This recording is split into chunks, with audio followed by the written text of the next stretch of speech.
The great part about the end user for CNG is really the function of the vehicle remains the same.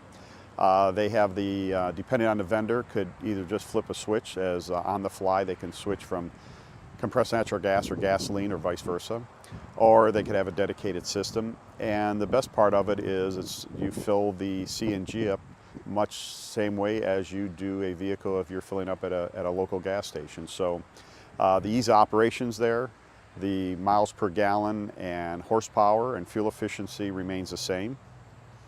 And then you have a little bit less wear and tear as far as maintenance on the vehicle. So all in all, the best benefit then is by upgrading to a CNG or an alternative fuel system is you have a pretty quick payback. Yeah, we did have the opportunity to drive one of the cars to Columbus about a week ago.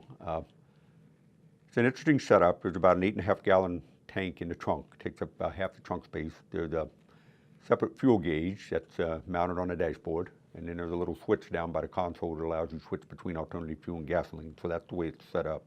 We did experiment switching back and forth between alternative fuels and gasoline, and we didn't notice any difference in terms of power. You know, we drove on 71 and, you know, pickup power and everything is fine. Didn't notice any difference there.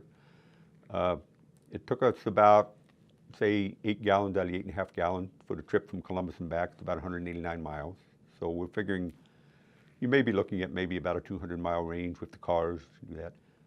I think we got 23.6 miles to the gallon on the compressed natural gas. Normally the car would get about 30 miles to the gallon with gasoline. But if you look at the cost per mile, the compressed natural gas cost was probably about $1.67 per mile for fuel. Gasoline's about twice that, I think. So we are seeing some savings, and these are things we want to find out over time.